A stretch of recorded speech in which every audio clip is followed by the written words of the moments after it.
Olá, sejam todos bem-vindos mais uma vez aqui no nosso canal, Mundo das Testemunhas de Jeová.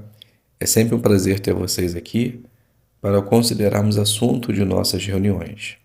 Nesse vídeo, nós estaremos fazendo o estudo bíblico de congregação da semana 20 a 26 de março, que tem o tema O que a Bíblia diz sobre sexo. Então vamos para o nosso vídeo.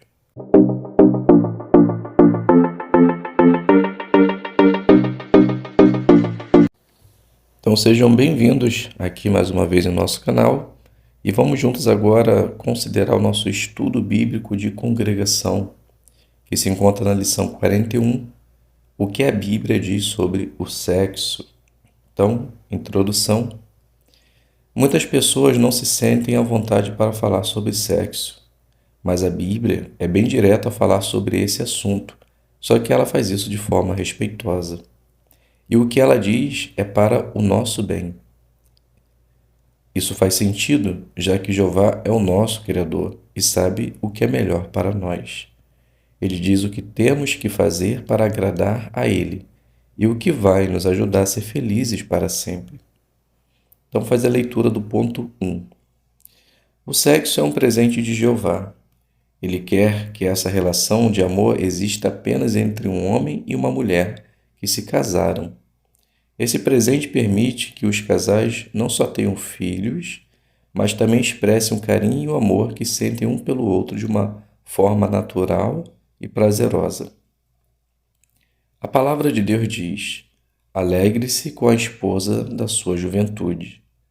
Jeová quer que o marido e a esposa sejam fiéis um ao outro. Por isso, um cristão nunca cometeria adultério. Pergunta: qual é o ponto de vista de Jeová sobre o sexo? Então, conseguimos perceber aqui que esse é um presente de Deus para o homem e para a mulher, para que eles possam ter filhos, expressar carinho e mostrar o que sentem um pelo outro de maneira natural e prazerosa. Então, Jeová ele quer que a esposa e o marido sejam fiéis um ao outro. Leitura do 2. A Bíblia diz que os que praticam imoralidade sexual não herdarão o reino de Deus. A palavra grega usada aqui na Bíblia para imoralidade sexual é porneia. Essa palavra inclui 1. Relações sexuais entre pessoas que não são casadas entre si. 2. Homossexualismo. E 3. Bestialidade, ou fazer sexo com animais. Quando fugimos da imoralidade sexual, nós agradamos a Jeová e fazemos o bem para nós mesmos. Pergunta do 2. O que é imoralidade sexual? Então envolve porneia, que pode incluir vários atos impróprios, que é ter relação sexual antes de estar casado, homossexualista ou bestialidade. Então fazer essas coisas, com certeza, não agrada a Jeová. Aprenda mais. Veja como fugir da imoralidade sexual e veja também que se manter moralmente puro faz bem para você. Ponto 3. Fuja da imoralidade sexual. Na Bíblia, um homem fiel chamado José teve que lutar para se manter moralmente puro. Então vamos fazer a leitura de Gênesis 39, do 1 ao 12, e depois vamos conversar sobre o ponto a seguir. O texto diz assim: José foi levado para baixo ao Egito e um egípcio chamado Potifar, que era oficial da corte de Faraó, o chefe da guarda, comprou-o dos israelitas que o haviam levado para lá. Mas Jeová estava com José, de modo que ele se tornou um homem bem-sucedido e ficou responsável pela casa de seu senhor, o egípcio. E o seu senhor viu que Jeová estava com ele, e que Jeová tornava bem-sucedido tudo o que ele fazia. José achava favor aos olhos e se tornou seu servo particular. Assim, Potifar o encarregou da sua casa e pôs sob a responsabilidade dele tudo o que era seu. A partir do momento em que o egípcio o encarregou da sua casa e de tudo o que era seu, Jeová abençoou a casa do egípcio por causa de José, e a bênção de Jeová estava sobre tudo o que ele tinha na casa e no campo. Por fim, Potifar deixou tudo o que era seu aos cuidados de José, e não se preocupava com coisa alguma, a não ser com o que comia. Além disso, José se tornou bonito e de belo porte. Algum tempo depois, a esposa de seu senhor começou a reparar em José e a dizer: Deite-se comigo. Mas ele se recusava e dizia à esposa do seu senhor: Meu senhor não sabe nem o que há comigo na casa, e tudo o que ele tem entregou aos meus cuidados. Não há ninguém maior do que eu nesta casa. E ele não me negou absolutamente nada a não ser a senhora, porque é a esposa dele. Portanto, como eu poderia cometer essa grande maldade e realmente pecar contra Deus?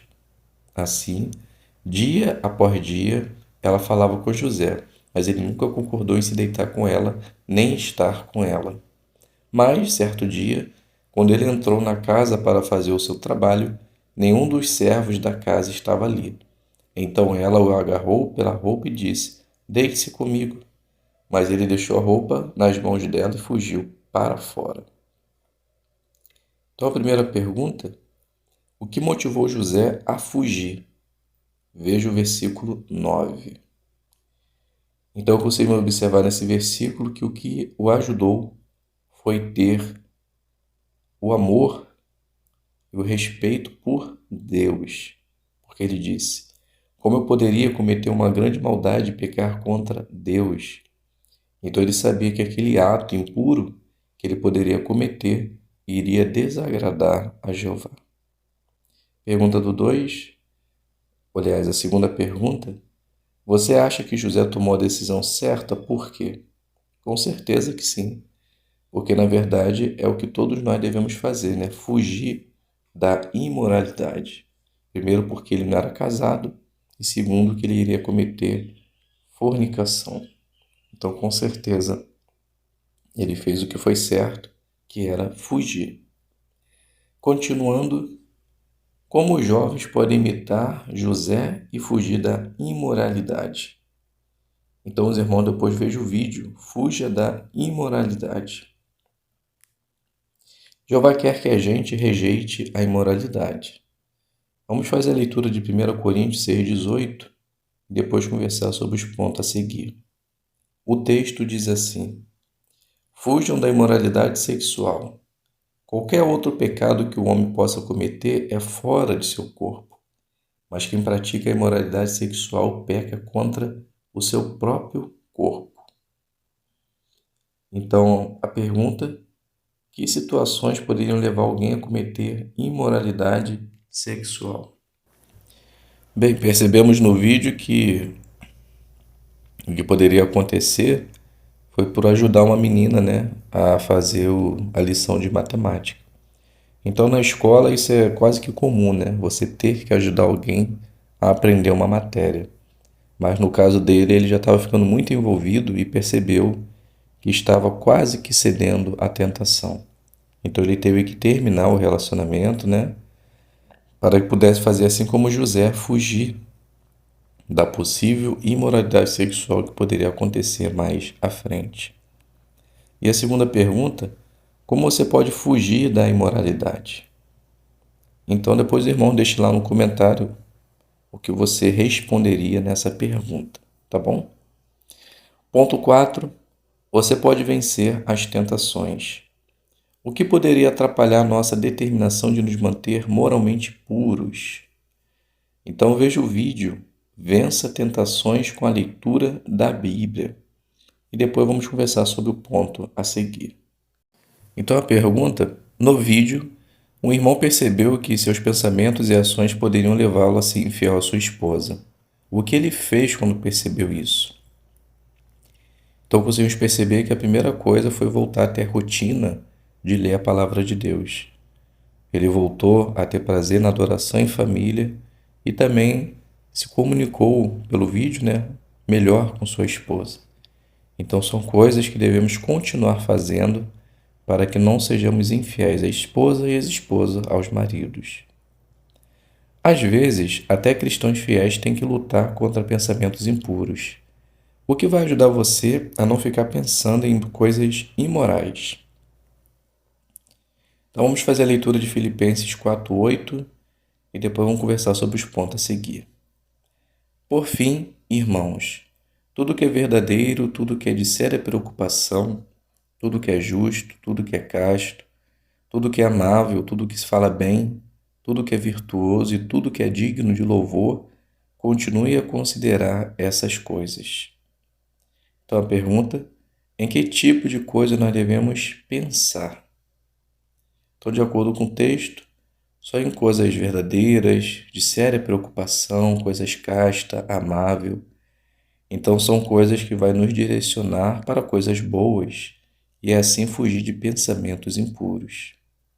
A segunda pergunta, como ler a Bíblia e nos manter ocupados no serviço de Jeová vai nos ajudar a vencer as tentações. Então isso é fato, né? Porque quando nós temos um objetivo em foco, tudo que está em nosso derredor, ao nosso redor, eles ficam em segundo plano. Então, se nós lermos a palavra de Deus e ficar ocupado no serviço de Jeová, não teremos tempo para pensar em coisas que poderiam nos fazer tropeçar. Então, meus queridos e amados irmãos, chegamos ao final do nosso estudo bíblico. Espero que de alguma forma possa ter sido de ajuda para você. Então, fiquem todos na paz de Deus e até um próximo vídeo, se Deus quiser.